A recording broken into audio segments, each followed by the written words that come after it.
안녕하세요. 사연을 시작하기에 앞서 구독과 좋아요 부탁드려요.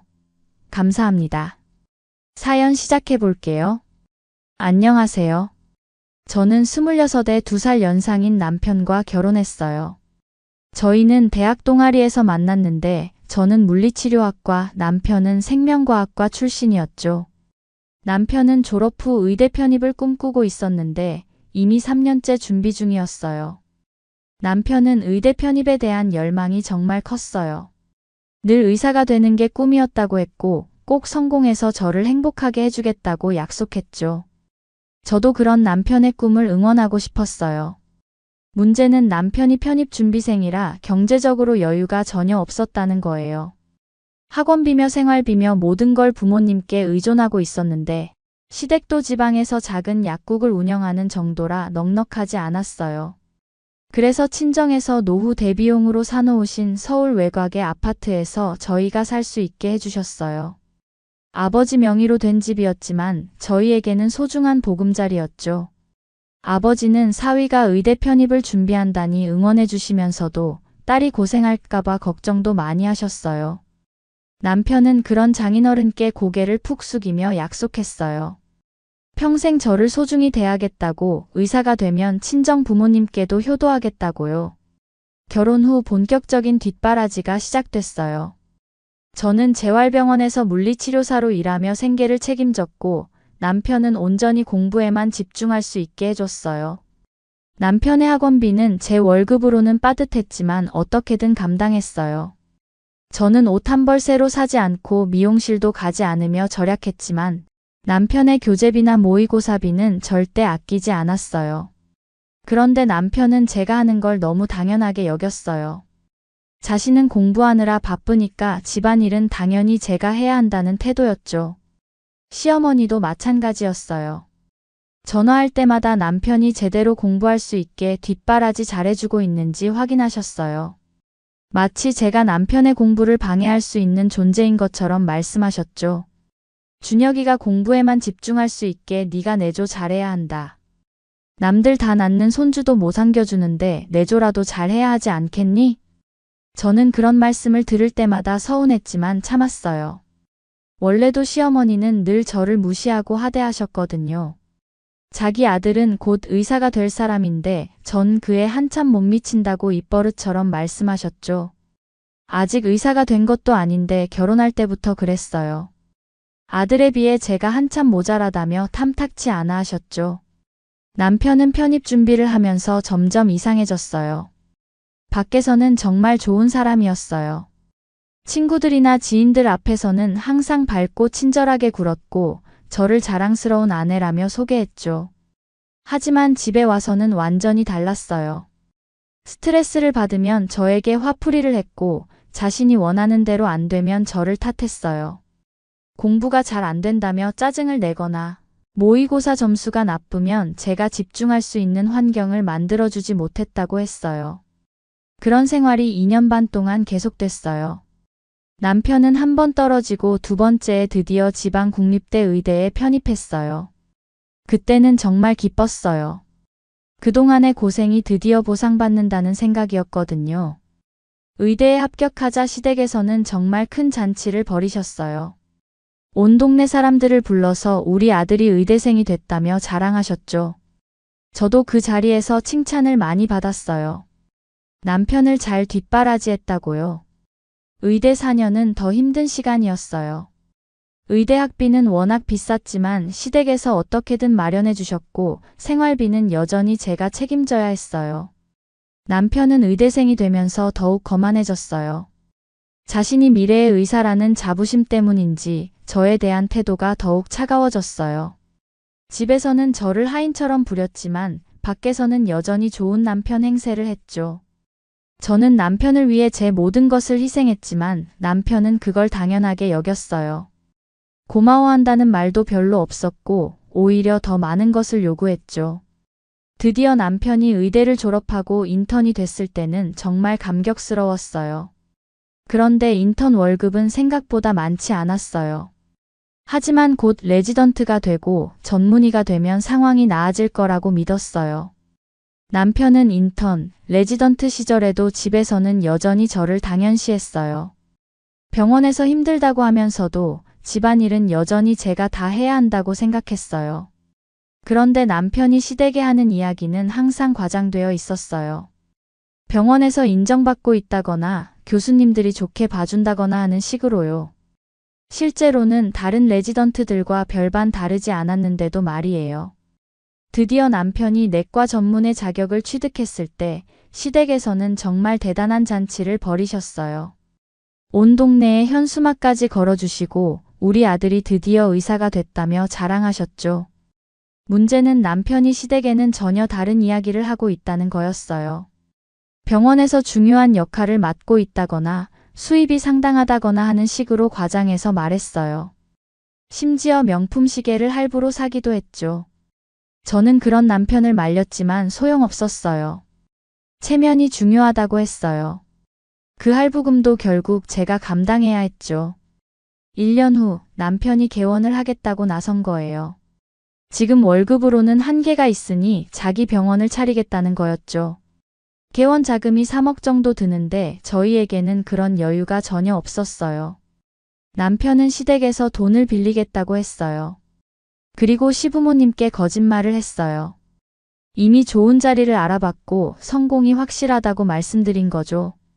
시부모님은 그동안 모아둔 돈과 집을 담보로 대출받은 1억 원까지 합쳐서 총 1억 5천만 원을 빌려주셨어요. 남편은 그 돈으로 개인 병원을 차렸어요.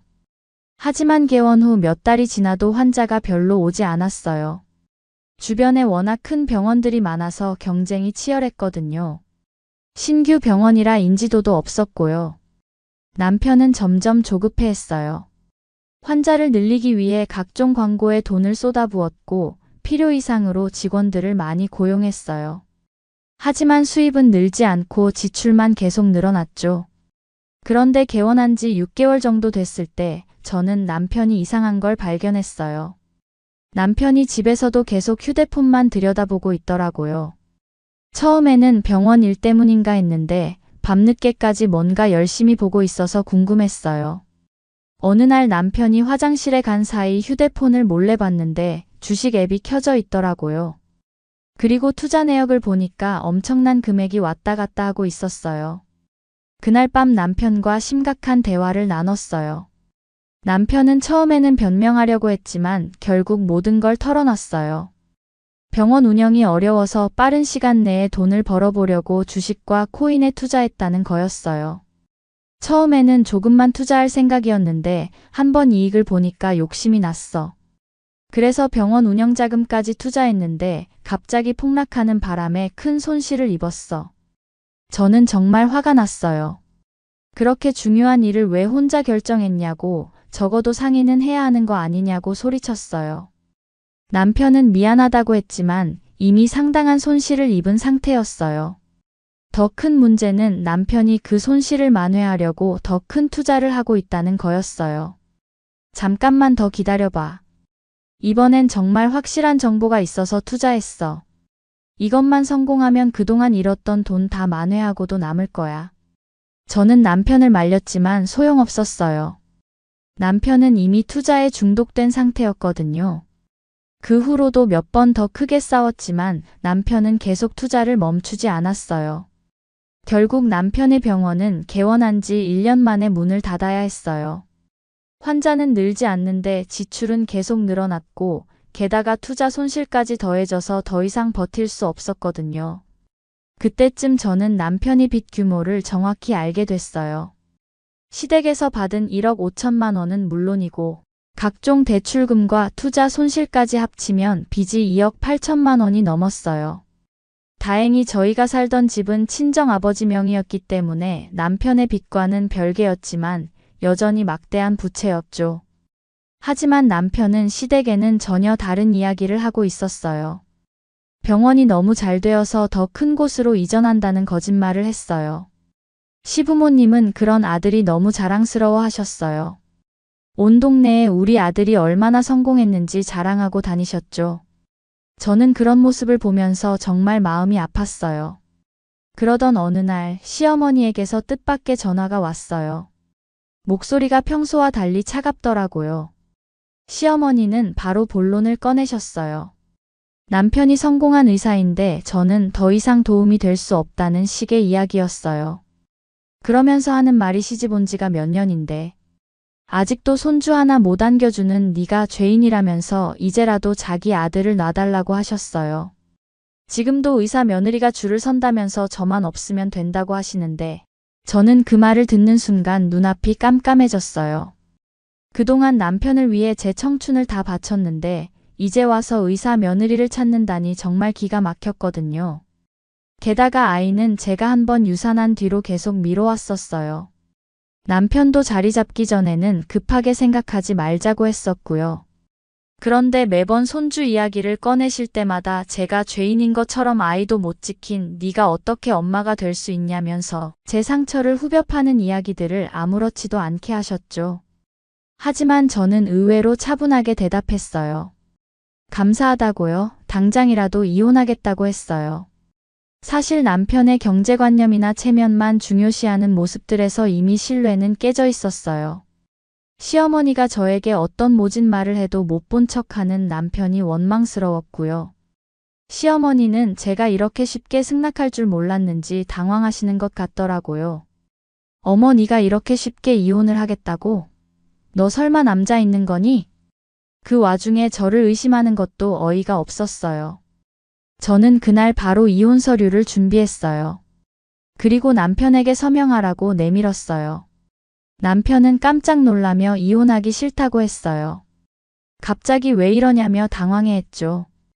저는 남편에게 시어머니가 하신 말씀을 그대로 전해줬어요. 그리고 저는 시어머니에게 전화를 걸어 이혼 서류에 서명했으니 아들 데려가시라고 했어요. 시어머니는 다음날 급하게 서울로 올라오셨어요. 새벽 기차를 타고 아침에 도착하셨더라고요. 그리고 이혼 서류를 보시곤 흡족해 하시더라고요. 그때 저는 미리 준비해둔 서류 봉투를 시어머니께 건넸어요. 그 안에는 남편의 병원 폐업 신고서, 각종 대출 내역서, 투자 손실 내역 등이 들어있었어요. 어머니, 이게 어머니가 그렇게 자랑스러워 하시는 성공한 의사 아드님의 실상이에요. 한번 보세요. 시어머니는 그 서류들을 하나씩 보시면서 얼굴이 점점 하얘지셨어요. 2억 8천만 원이라는 빚 규모를 보시고는 완전히 넋이 나간 표정이 되셨어요. 이게 뭔 소리야? 우리가 1억 5천이나 빌려줬는데 이렇게 빚이 많다고? 잠시 후 시어머니는 갑자기 남편의 멱살을 잡고 대성통곡하기 시작하셨어요. 어떻게 엄마한테 이런 거짓말을 할 수 있니? 우리 집까지 담보로 잡혀 있는데 이 돈을 어떻게 갚으라는 거야? 이제 우리는 어떻게 살라고? 남편은 그제야 모든 걸 고백했어요. 병원 운영 실패, 무리한 투자 손실, 각종 대출까지 모든 걸 털어놓았죠. 시어머니는 더욱 절망적인 표정을 지으시며 바닥에 주저앉으셨어요. 그동안 온 동네에 자랑하고 다닌 게 다 거짓말이었다니. 집까지 담보로 잡혔으니 이제 우리는 길거리에 나앉는 거 아니야?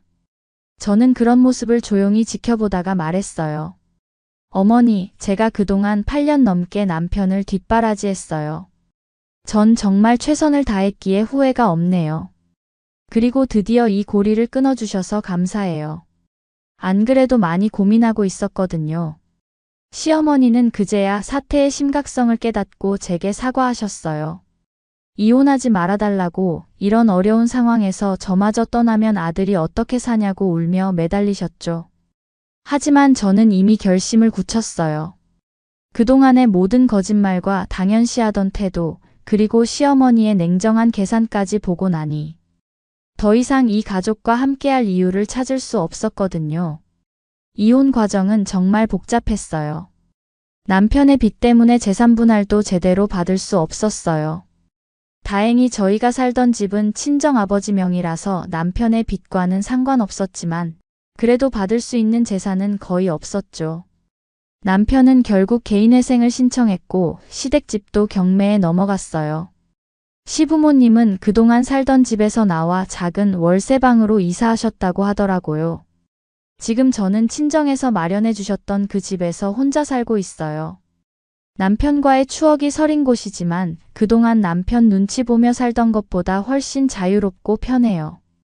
요즘은 그동안 미뤄뒀던 일들을 하나씩 하고 있어요. 물리치료 관련 자격증도 추가로 취득했고 친구들과의 만남도 늘렸어요. 부모님과 보내는 시간도 많아졌고요. 가끔 전 시어머니에게서 연락이 와요. 돌아와 달라는 내용이지만 저는 절대 돌아갈 생각이 없어요. 한번 무너진 신뢰는 다시 쌓기 어렵고 무엇보다 저에게 아무렇지 않게 상처 주는 말을 하던 시어머니의 그 태도가 용서가 안 돼요. 남편은 지금 작은 동네 병원에서 월급쟁이 의사로 일한다고 들었어요. 그것도 개인회생 때문에 월급의 상당 부분을 채권자들에게 가져다 줘야 한다고 하더라고요. 지금 생각해보면 남편은 정말 이기적인 사람이었어요. 밖에서는 좋은 사람 행세를 하면서 집에서는 저를 하인처럼 부렸죠. 시어머니도 마찬가지였고요. 아들만 소중하고 며느리는 그냥 뒷바라지하는 종으로 생각하셨어요. 특히 남편이 제 희생을 당연시하던 태도와 시어머니의 막말이 가장 화가 났어요. 남편과 몇 번이나 큰 싸움을 했지만 결국 달라지지 않더라고요. 오히려 제 탓을 하면서 책임을 회피하려고만 했어요. 그런 모습을 보면서 이 사람과는 더 이상 함께할 수 없다는 걸 확실히 깨달았어요. 지금의 저는 과거보다 훨씬 강하고 현실적이 됐어요. 더 이상 다른 사람의 기대에 맞추려고 제 자신을 희생하지 않을 거예요. 제 행복을 가장 우선시하며 살아갈 예정이에요. 마지막으로 혹시 비슷한 상황에 있는 분들이 계시다면 말씀드리고 싶어요. 아무리 사랑하는 사람이라도 여러분을 당연시하거나 존중하지 않는다면 그 관계는 다시 한번 생각해 보세요. 진정한 사랑은 일방적인 희생이 아니라 서로에 대한 존중과 배려에서 시작되니까요. 그리고 한 가지 더 깨달은 건 사람은 정말 쉽게 변한다는 거예요. 제 긴 이야기를 끝까지 들어주셔서 감사합니다. 구독과 좋아요, 알림 설정까지 잊지 마세요.